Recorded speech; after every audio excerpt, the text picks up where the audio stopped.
I grew up on a farm. Nights out there are quiet, pitch black, and wide open. You get used to knowing what every sound means. Coyotes, cows, storms, the usual stuff. But one summer, when I was 24, I saw something I still can't explain. It started during a drought. The herd began bunching up against the south fence at night. Normally, when cows get spooked, they make a lot of noise. This time they didn't. They just stood pressed together, dead silent, staring into the corn. I thought it was weird, but figured it was heat or coyotes. Then I noticed Duke, my dog, wouldn't go near the field. He just sat and stared like the cows. That's when I saw them. 2 faint lights in the rows. Too high for a fox, too low for a person. They didn't move, they didn't blink, and when I shifted left, they tracked me. The next night, there were more of them. 4, maybe 6. Evenly spaced, just watching. The cows did the same thing. Silent, pressed to the fence. Duke whined and wouldn't move forward. When I set my hand on the fence, it vibrated like something was pulling on it, even though there was no wind. After 10 minutes, the lights just vanished. Not faded, just gone. This happened for days. Same time, same place. By the 4th night, I actually said out loud, "This is my field." The lights tilted, like they reacted. And that's when I realized they weren't just passing through. They had picked that spot. In daylight, I walked the fence. Grass was pressed flat like something big had moved through. At the barn, the dirt had strange dents in it. Not prints, just patches where something heavy had rested. Duke sniffed the air but not the ground. That night I heard a loud thump in the barn. Duke barked once, then hid by my bed. When I checked, the whole place smelled metallic, almost like blood. I climbed the loft ladder and stopped halfway. In the beam of my flashlight, I saw a shadow moving between the hay bales. It wasn't shaped like a person. It was just space moving wrong. I climbed back down without turning my back. After that, even the birds stopped roosting in the barn. A few days later, I checked the field at dusk. The corn hissed in the wind, but when I stopped, the sound almost turned into words. Then more eyes appeared. 3 pairs at chest height, 1 lower, like a kid hiding behind something. I said again, "This is my field." The rows bowed inward, like something was pushing through.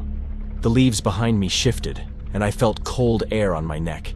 I backed up until I tripped into a rut.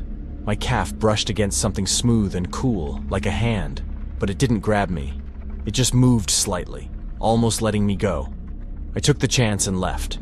The next day, the channels were still there. Corn bent down in wide swaths like something big had gone through. The cows refused to graze near it. I started double-locking doors, counting the herd multiple times, and parking my truck by the south fence at night with the lights pointed at the rows. One night, the eyes lined up again. This time, they weren't just at the edge. They were deeper inside the field too, spread out like stars. I made the mistake of stepping inside the corn. 10 steps in, and everything felt wrong. The sky seemed thinner. My flashlight barely worked. The eyes just waited for me to keep moving. I whispered, "This is my field again," but the rows closed in. I felt something cold brush my leg, the same smoothness as before. I bolted back to the yard. They didn't follow. They never left the rows. But I knew they didn't have to. It kept happening for weeks. Sometimes the eyes showed up. Sometimes it was just silence. The silence was worse. On those nights, the radiator in my room would knock once and shut off, and the whole place would go cold at the exact same time the first call came in. 3:15 a.m. Once, I climbed the silo in daylight to look at the field from above. The rows had been pressed into strange patterns, like trails feeding into each other.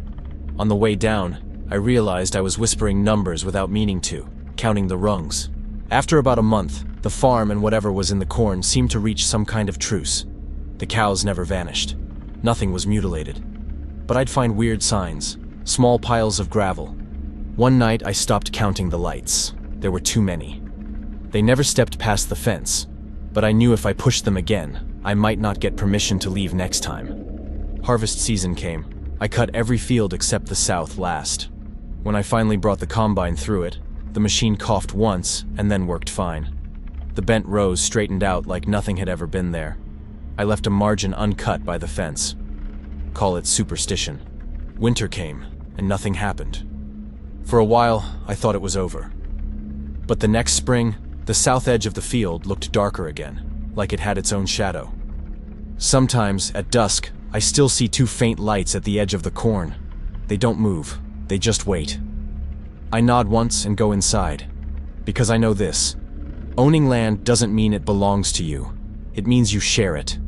And if you ever step into the rows at night, you'll find out fast whether the dark around you is just night, or a room with a door. If it's the second, don't go deeper. Don't call to it, and don't mistake leaving once for being free.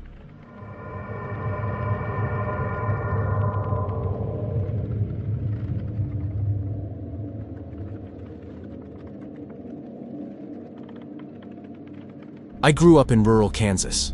My family's farm stretched wide, fields of hay, a small herd of cattle, and a house that creaked with every season. Out there, you get used to the dark. Nights are long, and the silence carries far. This happened when I was 21. It wasn't a single night, but weeks of it, building slowly until I couldn't ignore it anymore. It started in late July. I was walking back from checking the irrigation pump around midnight. We always cut hay in summer, so the fields were low and flat, nothing higher than my knees. That night, I felt watched. Not the usual coyote in the tree line kind of watched. This was different, heavier. Halfway across the field, I noticed something odd. The hay was pressed down in a long, narrow line, running straight across the field like a path. Too neat to be cows, too narrow for the tractor. I followed it with my flashlight. It ran from one fence line clear across to the creek, cutting the whole field in half. I didn't think much of it at first. Maybe kids messing around. Maybe deer lying down in a weird line. I went inside and forgot about it. The next night, it was back. This time in a different spot, another long track pressed flat, like something wide had passed through. I checked the fence line, but the wire wasn't bent. Nothing had climbed over. It was like something had just appeared and laid the hay down. That's when the noises started. At first, it was low humming. Barely there, but steady. I thought it was power lines, but the nearest were a quarter-mile away. Then it turned into whispers. Not words I could understand, just the rhythm of speech. Like two people talking far off in the dark. Our dog back then, a shepherd mix named Scout, started acting strange. Normally he'd run the fields at night without a care, but now he refused to leave the porch after dark. He'd sit staring out at the hayfield, ears flat, growling low in his throat. One night, I tried to walk him out with me. I barely made it 20 yards before Scout planted his paws and pulled back so hard his collar nearly slipped off. He wanted no part of that field. 2 nights later, I saw them. I was walking the property line with a flashlight when the beam caught something in the hay. At first I thought it was a deer. 2 shapes crouched low, but they didn't move when the light hit them. They just stayed perfectly still. Then, slowly, they stood. Tall, too tall. One of them tilted its head in a jerky, unnatural way. My stomach dropped. The flashlight flickered, and when it steadied, they were gone. No sound. Just empty field. I ran back to the house, heart pounding. Scout barked once, sharp and frantic, as I slammed the door. From then on, things escalated. Every morning I'd find new paths of pressed hay, cutting across the field in strange patterns. Circles, spirals, straight lines that didn't make sense. Sometimes they led right up to the edge of the house and stopped dead. At night, I'd hear footsteps in the gravel around the yard. Slow, deliberate, circling. When I went out with a light, nothing was there. One night, just past 3 a.m., I woke to tapping on my window. Not pebbles, knocks. 3, evenly spaced. I froze. The window looked out over the porch roof, 15 feet off the ground. There was no way anyone could be knocking on it. Scout was in my room, pacing, whining low, refusing to look at the window. I pulled the blinds shut and stayed awake until morning. I tried to tell my dad. He just frowned and said I was overtired. My mom told me to stop staying up so late. Nobody believed me. But Scout knew. He never left my side after dark. The worst night came in early August. I'd fallen asleep in the living room with Scout at my feet. Around 2, I woke up to the sound of whispering. Not outside, inside. I froze. The voices were low, right at the edge of hearing, like someone was speaking just out of sight. Scout's ears shot up. His head turned toward the kitchen, teeth bared. I grabbed the flashlight and crept forward. The whispers stopped.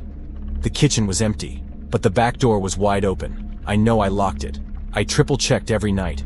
I shut it fast, locked it again, and backed away. That's when I heard it. Footsteps in the hayfield, dozens of them, moving fast, like a crowd scattering in every direction. I didn't sleep the rest of the night. The next morning, the field looked destroyed. Paths of flattened hay crisscrossed everywhere, overlapping until it looked like 100 people had run through it. But there weren't any footprints, just hay pressed flat, as if by weight that didn't belong to anything with feet. We cut that field 2 days later. After the hay was baled, the activity stopped.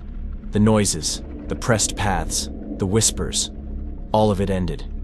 For a while, things felt normal again. But the field never grew right after that. The grass came back patchy, thinner than the rest. Scout refused to go near it until the day he died. Years later, I was back visiting home. My dad had passed, and Mom was selling off some of the land. I walked the fields one last time. The hay was short, freshly cut. Everything seemed calm. Until I noticed one spot right near the creek. 2 long ovals pressed flat in the grass, side by side, like something had been standing there watching. I didn't stick around to see if they'd stand up again.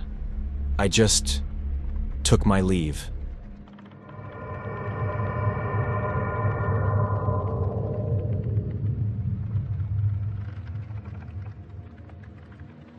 Our family's farm has been around for 3 generations.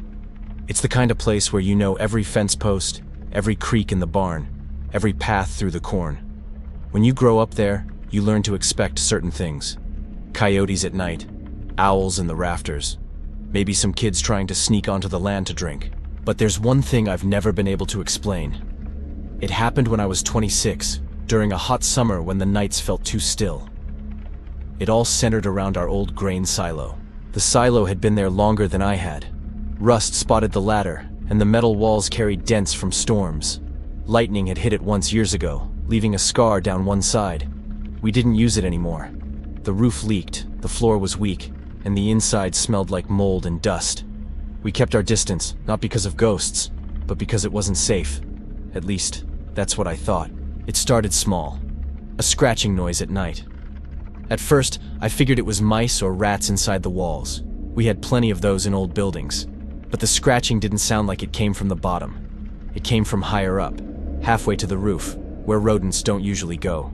Then came thumping, loud enough to make the whole structure groan. It wasn't the wind, because those nights were dead calm. The sound was too steady, too heavy, like footsteps on metal. One night, I walked out there with a flashlight. The air smelled like dry grain and rust. I circled the base, shining my beam upward. Nothing moved. But then, clear as anything, I heard slow, heavy steps on the floor inside. Not shuffling, not scurrying. Human steps. I thought maybe a trespasser had gotten in. I called out, told them they were trespassing and needed to come out. The steps stopped. Silence. I took one more step toward the ladder, and the footsteps started again. This time circling inside, right above where I was standing. That was enough. I backed away until I was off the gravel. My light caught the ladder, and I froze. The rungs were shaking, just slightly like someone was climbing, but nothing was there. I ran back to the house, locked the door, and didn't sleep that night. The next morning, my dad asked why I'd left the yard light on all night. I hadn't. He said he saw it flickering from the window, like someone was walking back and forth in front of it. The following evening, I went out on the porch around 2 a.m. because I couldn't sleep. The air was still, no breeze at all. Then I heard it. Metal scraping from inside the silo. It sounded like a chain being dragged along the walls. I stood frozen, heart racing. The scraping stopped. Then 3 loud bangs echoed from inside. Evenly spaced, like fists pounding on metal. I swore I wouldn't go near it again. 2 days later, I noticed footprints in the dirt around the base. Not boots, not shoes. Bare feet. Dozens of them. some small like a child's. I tried to brush it off. Told myself maybe the dirt had shifted weird, or maybe kids had gotten onto the property.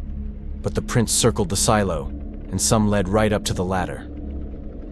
That night, I heard the footsteps again, slow, steady, like pacing. I grabbed my flashlight and walked halfway out, but Hank wouldn't leave the porch. He whined and pawed at the door until I finally turned back. The moment I went inside, the banging started again. It wasn't random banging, it was 3 knocks, a pause, then 3 more, like someone wanted me to answer. Things escalated over the next week. The footsteps got louder. Sometimes they sounded like they were right on the roof, heavy boots crossing from one side to the other. Other times, the scraping noise went on for hours, dragging in circles until I thought I'd lose my mind. One night, I saw something that still makes my skin crawl. I woke up thirsty and went to the kitchen for water. From the window, I could see the silo, lit faintly by the moon. Something moved across the top opening. Not a bird, not a shadow from clouds. It was a shape, tall, hunched, stepping slow like it was surveying the farm. I blinked, and it was gone. The next day, I climbed halfway up the ladder with Dad standing below me. The metal was warm from the sun, and I thought maybe I'd imagined it all. I shined my flashlight inside. Nothing. Just dust and rust. But the smell hit me, rotten and foul, sharp in my nose. That night, Dad admitted he'd heard the noises too. He said he thought it was kids messing around, but the look on his face told me he didn't believe it either. A few nights later, I had the worst encounter. I woke up to Hank barking. Not his normal bark. This was frantic, panicked. I grabbed the flashlight and shotgun and ran out. The silo door was open. That door hadn't been opened in years. It stuck so bad you needed a crowbar to move it, but there it was, hanging half open. I froze about 20 feet away. My flashlight beam hit the doorway. The inside was pitch black. I swear I saw movement just inside, something tall, ducking out of sight. Then came the footsteps, slow, heavy, moving toward the doorway. I raised the shotgun and shouted that I'd shoot. Everything went silent. I stood there shaking, gun aimed, until finally the door creaked and shut on its own. I didn't sleep for 2 days after that. We had the silo torn down that fall. The crew said it was empty, just rust and old grain dust. They didn't find footprints, or chains, or anything that explained the noises. But I know what I heard. The ground where it stood never grew right again. Grass came up patchy, thin, like the soil was burned. Sometimes, even years later when the night is still, you can hear faint scraping in that corner of the field, like something dragging metal. And sometimes, if the moonlight hits just right, it looks like there's still a shadow standing where the silo used to be.